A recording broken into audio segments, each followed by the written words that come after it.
नमस्कार दोस्तों, स्वागत है आपका हमारे channel target for IAS and MPSC with के। आज है 10 जनवरी 2022 और हम लोग डिस्कस करने वाले हैं आज का मध्य प्रदेश का करंट अफेयर। दोस्तों काफ़ी कुछ इंपॉर्टेंट आज के इस करंट अफेयर में हम लोग डिस्कस करेंगे। इसके साथ ही साथ कुछ करंट अफेयर होगा दोस्तों 9 जनवरी का। सभी को मालूम है संडे को हमारी वीडियो आती नहीं। जो कुछ इंपॉर्टेंट करंट अफेयर के फैक्ट होते हैं मैं उसे नेक्स्ट डे मंडे यानी कि आज के इस करंट अफेयर में डिस्कस कर लेता हूँ। दोस्तों काफ़ी कुछ इंपॉर्टेंट आज के इस करंट अफेयर में होने वाला है, तो लास्ट तक इस वीडियो को जरूर से जरूर देखना। इसके साथ ही साथ एक जरूरी इन्फॉर्मेशन दोबारा देना चाहूँगा, जो लोग पहली बार इस चैनल को विजिट कर रहे हैं, पूरे मध्य प्रदेश का साल भर का करंट अफेयर दोस्तों आपको मिल जाएगा टेलीग्राम चैनल पर केवल एक पीडीएफ में।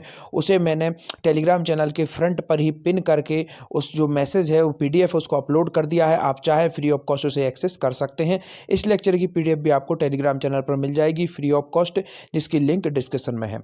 और आज के इस सेशन में हम लोग डिस्कस करेंगे दोस्तों statue of oneness Madhya Pradesh के किस स्थान पर बनाया जाएगा। काफ़ी अधिक इंपॉर्टेंट है। जिस तरीके से आपने सुना था नाम स्टैचू ऑफ यूनिटी, उसी तरीके का एक यूनिक कॉन्सेप्ट मध्य प्रदेश में किया जा रहा है। तो मध्य प्रदेश के कहां पर किया जा रहा है। इसके साथ ही साथ दोस्तों आप यहां पर जो तस्वीर देख रहे हैं, इन्हें बनाया गया है मध्य प्रदेश निःशक्तजन आयुक्त। तो इनसे संबंधित भी इंपॉर्टेंट फैक्ट देखेंगे, क्या इनका नाम है। इसके साथ ही साथ और भी अन्य इंपॉर्टेंट करंट अफेयर के फैक्ट आज के यानी कि 10 जनवरी के करंट अफेयर में हम लोग डिस्कस करेंगे। तो चलिए शुरू करते हैं without wasting your time. Our first question is that soybean processing plant का शुभारंभ किस जिले में किया गया। काफी अधिक इंपॉर्टेंट है दोस्तों सोयाबीन प्रोसेसिंग प्लांट। आपका ऑप्शन नंबर 1 है सागर में, रतलाम में, गुना में या फिर धार में। इसका राइट आंसर क्या है दोस्तों? इसका राइट आंसर है धार में। जी हाँ दोस्तों, काफ़ी अधिक इंपॉर्टेंट है। सोयाबीन जो प्रोसेसिंग प्लांट है इसका शुभारंभ कहाँ पर किया गया है? धार में इसका शुभारंभ किया गया है, जो कि काफ़ी अधिक इंपॉर्टेंट है। इसके साथ साथ दोस्तों सोयाबीन का जो राष्ट्रीय लेवल का जो सबसे बड़ा प्लांट है वह कहाँ पर है? वह इंदौर में है। और जो राजकीय लेवल का एशिया में सबसे बड़ा जिसे कहा जाता है दोस्तों वह उज्जैन में है। तो दोनों को याद रखना है, काफ़ी अधिक इंपॉर्टेंट है। इसके साथ ही साथ दोस्तों सोयाबीन स्टेट के नाम से भी मध्य प्रदेश को जाना जाता है। मध्य प्रदेश में सर्वप्रथम बार सोयाबीन की कृषि कब की गई थी? 1962 में की गई थी। याद रखिए, काफी अधिक इंपॉर्टेंट है। और कौन सा जिला था दोस्तों? देवास। याद रखिए, Dewas was first district of Madhya Pradesh where start specially जो इसका सिस्टम जो सोयाबीन का यहाँ पर प्रयोग किया गया था प्रथम बार देवास में 1962 में। तो इसको आपको याद रखना है। This is very very important. Soybean से इंपॉर्टेंट यह फैक्ट है। इसके बाद में आपको बताना चाहूंगा दोस्तों गुना में एक और इंपॉर्टेंट फसल का प्रयोग जो अनुसंधान केंद्र है, इसको भी आपको याद रखना है, जौ का। इसके बाद रतलाम में अंगूर अनुसंधान केंद्र, तो इसको भी आपको मालूम होना चाहिए, काफी अधिक इंपॉर्टेंट है। और सागर में एक दूध का संयंत्र अभी स्टार्ट किया गया है, काफी अधिक इंपॉर्टेंट है, तो इसको भी आपको याद रखना है। और यहाँ पर दोस्तों सागर में ही 1920 में माखनलाल चतुर्वेदी ने दोस्तों जो गौ हत्या स्लॉटर अंग्रेजों ने शुरू किए थे उसके विरोध में यहाँ पर इन्होंने आंदोलन भी किया था, तो इसको भी आपको याद रखना है, काफी अधिक इंपॉर्टेंट हो जाता है। इसके साथ में आगे बढ़ते हैं, देखते हैं मुख्यमंत्री श्री शिवराज सिंह चौहान ने धार जिले के वंदनावार में सोया प्रोसेसिंग एवं लाइव स्टॉक फीड प्लांट खैरवास का वर्चुअली पूजन किया है। तो यह इंपॉर्टेंट है। यहाँ पर दोस्तों धार जिले के वंदनवार में सोया प्रोसेसिंग, इसके साथ ही साथ स्टॉक फीड प्लांट खैरवास का भी वर्चुअली शुभारंभ किया गया है। तो चलिए आगे बढ़ते हैं, देखते हैं नेक्स्ट क्वेश्चन। गंगा नदी की तरह मध्य प्रदेश की किस नदी की होगी प्रदूषण जांच? आपको जो पॉइंट है इसको काफी अच्छी तरीके से याद रखना है कि गंगा नदी की तरह मध्य प्रदेश की किस नदी की होगी प्रदूषण जांच। प्रदूषण जांच तो दोस्तों मध्य प्रदेश की काफी सारी नदियों की जा रही है, परंतु गंगा नदी का जिस तरीके से जांच की जाती है उस तरीके से मध्य प्रदेश की किस नदी की होगी प्रदूषण जांच? तो आपका ऑप्शन नंबर 1 है नर्मदा, बेतवा, कैन या फिर चंबल। तो मध्य प्रदेश की गंगा जिसे कहा जाता है नर्मदा, और प्रदूषण के कारण बेतवा को भी कहा जाता है, तो याद रखिए। परंतु जो लंबाई है और जीवन रेखा के हिसाब से नर्मदा को मध्य प्रदेश की गंगा कहा जाता है। 15 जिलों से दोस्तों नर्मदा गुजरती है, तो याद रखिए, काफी अधिक इंपॉर्टेंट है। और मध्य प्रदेश में नर्मदा पर कुछ जलप्रपात बनते हैं, तो इनको भी आपको याद रखना है, जैसे कि धुआंधार जबलपुर में बनता है, याद रखिए, काफी अधिक इंपॉर्टेंट है। इसके बाद आप देखेंगे धुआंधार, कपिलधारा, दुग्धधारा, यह सब आपके अनूपपुर में बनते हैं, कपिलधारा, दुग्धधारा। और दोस्तों यहाँ पर हंडिया में भी एक जलप्रपात बनता है, तो इसको भी याद रखना है। नरसिंहपुर में भी दोस्तों पांडव जलप्रपात बनता है, तो यह सभी जलप्रपात किस पर है? नर्मदा नदी पर है, तो इनको आपको याद रखना है। This is very very important. इसके साथ ही साथ आपको बताना चाहूंगा बेतवा नदी रायसेन के कुमारा गांव से इसको निकलती है, और कैन बेतवा लिंक परियोजना को मंजूरी दे दी गई है, तो काफी अधिक इंपॉर्टेंट है। कैन का उद्गम कहाँ से होता है?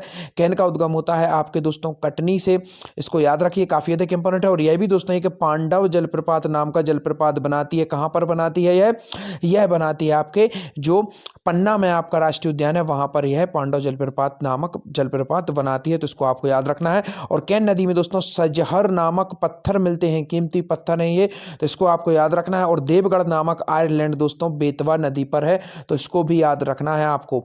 दो बार कंफ्यूजन काफी लोगों को बनता है, एक वर्ड मिलता है शिव की पुत्री, कीवर्ड जहां पर जुड़ जाए वह बेतवा है, और केवल ओनली बोला जाता है शिवपुत्री, तो वह दोस्तों नर्मदा है। दोनों में इतना माइनर सा अंतर है, काफ़ी सारी बुक्स में कन्फ्यूजन हो जाता है, तो इसको आपको का और का हटके दोनों का अंतर है, बस इससे ज़्यादा अंतर आपको कन्फ्यूजन नहीं होना है। इसके बाद मैं आपको बताना चाहूँगा चंबल। चंबल दोस्तों इसका लगभग 4300 वर्ग किलोमीटर का इसका यह पूरा का पूरा अपवाह तंत्र है, 900 किलोमीटर इसकी लंबाई है, मध्य प्रदेश की सेकंड लार्जेस्ट एयर रिवर है। और आप यहाँ पर आपको बताना चाहूँगा नदियों की बात हुई है तो आपको यहाँ पर बता देता हूँ, ये जो पूरा यहाँ पर देखेंगे आप, चंबल मध्य प्रदेश की उत्तर पश्चिमी सीमा का निर्माण भी करती है, तो इसको आपको याद रखना है, काफ़ी अधिक इंपॉर्टेंट है। और यहाँ पर आप देखेंगे उत्तर पूर्व सीमा का निर्माण करती है आपकी सोन नदी, इसको भी आपको याद रखना है, काफ़ी अधिक इंपॉर्टेंट हो जाता है। और यहाँ से आप देखेंगे जो आपकी दक्षिण वाला क्षेत्र है, यहाँ पर ताप्ती नदी द्वारा जो मध्य प्रदेश की सीमा का निर्माण किया जाता है। चलिए आगे बढ़ते हैं, देखते हैं नर्मदा नदी के में प्रदूषण की जांच करने हेतु कितने स्टेशन लगाए जाएंगे। आपका ऑप्शन नंबर 1 है 6, 15, 8 या फिर 12। इसका राइट आंसर है दोस्तों 6 स्टेशन लगाए जाएंगे नर्मदा नदी में प्रदूषण की जांच करने हेतु। अंकुर अभियान के तहत मध्य प्रदेश में अब तक कितना पौधारोपण हुआ है, काफी अधिक इंपॉर्टेंट है दोस्तों। अंकुर अभियान के तहत मध्य प्रदेश में अब तक कितना पौधारोपण हुआ है, तो आपका ऑप्शन नंबर 1 है 5 लाख, 5,23,000, 4 लाख या फिर 12,000। तो इसका राइट आंसर है दोस्तों 5,23,000 मध्य प्रदेश में पौधारोपण हुआ है अंकुर अभियान के तहत।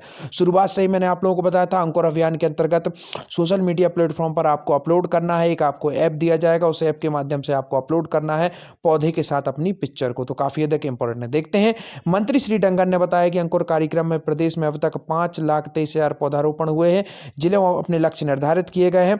और गंगा नदी की तरह, याद रखिए इस वर्ड को याद रखना है, गंगा नदी की तरह नर्मदा नदी की प्रदूषण जांच के लिए 6 स्टेशन बनाए गए हैं। इंदौर में बहने वाली खान नदी और उज्जैन की क्षिप्रा नदी के लिए 2-2 स्टेशन स्थापित किए जा रहे हैं, परंतु जो गंगा नदी पर आधारित स्टेशन है वह केवल और केवल नर्मदा के लिए है, और बाकी जो अन्य नदियां हैं उनके लिए जो नॉर्मल स्टेशन होते हैं वह स्टेब्लिश किए जा रहे हैं।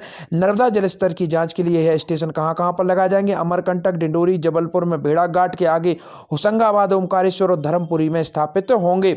मुख्यमंत्री श्री चौहान ने कहा कि निर्धारित समय अवधि में कार्य पूर्ण करें और विभाग लगातार कार्य की मॉनिटरिंग करें, तो यह भी इंपॉर्टेंट है। देखते हैं नेक्स्ट क्वेश्चन, मध्य प्रदेश के कितने शहरों में वायु गुणवत्ता की जांच हेतु ऑनलाइन सिस्टम स्थापित है। तो अब हम लोग देख रहे हैं प्रदूषण से संबंधित एक और इंपॉर्टेंट फैक्ट कि जो वायु गुणवत्ता, जो प्रदूषण चेक किया जाता है वायु का, वह मध्य प्रदेश के कितने शहरों में स्थापित है। आपका ऑप्शन नंबर 1 2 शहर, 21 शहर, 14 शहर या फिर 12 शहर। इसका राइट आंसर क्या होने वाला है, जी हाँ दोस्तों 21 शहरों में स्टेब्लिश है मध्य प्रदेश के प्रदूषण चेक करने के लिए ऑनलाइन सिस्टम। देखते हैं 21 शहरों में वायु गुणवत्ता ऑनलाइन सिस्टम है, प्रदेश के 21 शहरों में परिवेशीय गुणवत्ता मॉनिटरिंग के लिए ऑनलाइन सिस्टम स्टैब्लिश है। इनमें कौन कौन से शहर है दोस्तों, भोपाल, देवास, इंदौर, ग्वालियर, जबलपुर, कटनी, पीथमपुर, सिंगरौली, उज्जैन, मंडीदीप में मध्य प्रदेश प्रदूषण नियंत्रण बोर्ड द्वारा अनूपपुर, दमोह, ग्वालियर, कटनी, मैहर, नीमच, रतलाम, रीवा, सागर और सतना में औद्योगिक संस्थानों द्वारा स्थापित किए गए हैं। तो 21 शहर हैं जहां पर मध्य प्रदेश में वायु प्रदूषण की जांच की जा रही है। देखते हैं next question, statue of oneness Madhya Pradesh के किस स्थान पर बनाया जाएगा। आपका ऑप्शन नंबर 1 उज्जैन, दमोह, ओमकारेश्वर या फिर इंदौर। इसका राइट आंसर क्या है, ओमकारेश्वर कहां पर है, खंडवा में, याद रखिए काफी अधिक इंपॉर्टेंट है। संयुक्त ज्योतिर्लिंग है यहां पर मध्य प्रदेश के केवल और केवल 2 शहरों में ज्योतिर्लिंग है, 2 ही ज्योतिर्लिंग है 12 ज्योतिर्लिंग में से मध्य प्रदेश में, एक उज्जैन में और एक आपका ओमकारेश्वर में। ओमकारेश्वर में एक फ्लोटिंग सोलर परियोजना का भी विकास किया जा रहा है, जो कि तैरती हुई एशिया की सबसे बड़ी सोलर फ्लोटिंग अर्थात तैरती हुई सौर परियोजना होगी। इसके अंतर्गत नर्मदा नदी पर दोस्तों जो सोलर पैनल है उनको बिछा दिया जाएगा, जिससे कि जो भूमि की खपत है वह कम होगी और जो जल रुका हुआ है उसका भी प्रयोग कर लिया जाएगा, जिससे कि सौर ऊर्जा के रूप में यह सबसे बड़ा प्लांट होगा एशिया का, फ्लोटिंग, याद रखिए तैरता हुआ सबसे बड़ा यह प्रोजेक्ट है, तो इसको आपको याद रखना है। चलिए आगे बढ़ते हैं, देखते हैं स्टैच्यू ऑफ वननेस से बनेगा ओमकारेश्वर वैश्विक महत्व का स्थल, मुख्यमंत्री शिवराज सिंह चौहान ने कहा। मुख्यमंत्री शिवराज सिंह चौहान ने कहा है कि ओमकारेश्वर में 108 फीट की आचार्य शंकर की बहुधातु प्रतिमा स्थापना की जाएगी। इसके साथ ही साथ संग्रहालय और अंतर्राष्ट्रीय वेदांत संस्थान की स्थापना का प्रकल्प मध्य प्रदेश को पूरे विश्व से जोड़ने का कार्य करेगा। इसके बाद में देखते हैं, मुख्य सचिव संस्कृत श्री शिवशेखर शुक्ला ने प्रेजेंटेशन में बताया कि ओमकारेश्वर में नर्मदा नदी के तट पर आचार्य शंकर की 108 फीट की बहुधातु प्रतिमा स्थापित की जाएगी। इसके साथ ही साथ दोस्तों, विस्तृत परियोजना प्रतिवेदन बनाने के लिए वास्तुविद सलाह की नियुक्ति कर दी गई है। ओमकारेश्वर में इसके लिए दोस्तों 58.30 हेक्टेयर भूमि उपलब्ध हुई है। मध्य प्रदेश राज्य पर्यटन विकास निगम, जिसकी स्थापना 1978 में हुई थी, इसके द्वारा इसको मैनेजमेंट एजेंसी बनाया गया है। तो यह काफी अधिक इंपॉर्टेंट है। चलिए आगे बढ़ते हैं। आयुक्त निसर्गजन के पद पर किसे नियुक्त किया गया है? आपका ऑप्शन नंबर 1 इकबाल सहवैस, राजू प्रताप, संदीप रजक या फिर रघुवीर दास। इसका राइट आंसर है आपका संदीप रजक को दोस्तों नियुक्त किया गया है। इकबाल सहवैस मध्य प्रदेश के 33वें मुख्य सचिव हैं। याद रखिए, काफी अधिक इंपॉर्टेंट है। देखते हैं, राज्य शासन ने मध्य प्रदेश दिव्यांगजन अधिकार अधिनियम के तहत श्री संदीप रजक को 3 वर्ष के लिए आयुक्त नियुक्त किया है और इन्हें राज्य शासन के अंतर्गत, आप यहां पर इंपॉर्टेंट पॉइंट देखिए, सचिव के समकक्ष का दर्जा होगा। चलिए आगे देखते हैं, ई गवर्नेंस में उत्कृष्टता के लिए मध्य प्रदेश के किस नगर निगम को मिला गोल्ड मेडल? आपका ऑप्शन नंबर 1 इंदौर, जबलपुर, भोपाल या फिर उज्जैन। तो कौन सा नगर निगम हो सकता है? केवल और केवल इंदौर, क्योंकि लगातार दोस्तों इसके द्वारा जो नए नए आयाम है वह गढ़े जा रहे हैं। तो इनको आपको याद रखना है। लगातार 5 बार स्वच्छता सर्वेक्षण मिला ही जा चुका है। लाइट हाउस योजना का क्रियान्वयन केवल और केवल इंदौर में किया जा रहा है। यही सब काफी कुछ इंपॉर्टेंट फैक्ट है। इंदौर नगर निगम ने मारी फिर बाजी, ई गवर्नेंस में उत्कृष्टता के लिए नगर निगम इंदौर को स्वर्ण मेडल मिला है। हैदराबाद में 24वें राष्ट्रीय ई गवर्नेंस सम्मेलन में नगर निगम इंदौर ने ऐप 311 सेवा संचालन के लिए ई गवर्नेंस में स्वर्ण पुरस्कारों की श्रेणी में अपना स्थान बनाया है। इसके लिए नगर निगम को केंद्रीय विज्ञान एवं प्रौद्योगिकी मंत्री जितेंद्र सिंह द्वारा प्रशस्ति पत्र दिया गया है। 2 लाख रुपए नगद दिए गए हैं। तो यह काफी अधिक इंपॉर्टेंट है। भूपेंद्र सिंह नगरीय निकाय मंत्री हैं। अब देखते हैं, मध्य प्रदेश के किस शहर में एग्रो वेस्ट फूड क्लस्टर का भूमि पूजन हुआ? यह आपका आज का क्वेश्चन है। और सेकंड क्वेश्चन आपका है, मध्य प्रदेश के किस शहर में बनेगा textile park? Thank you so much watching this video.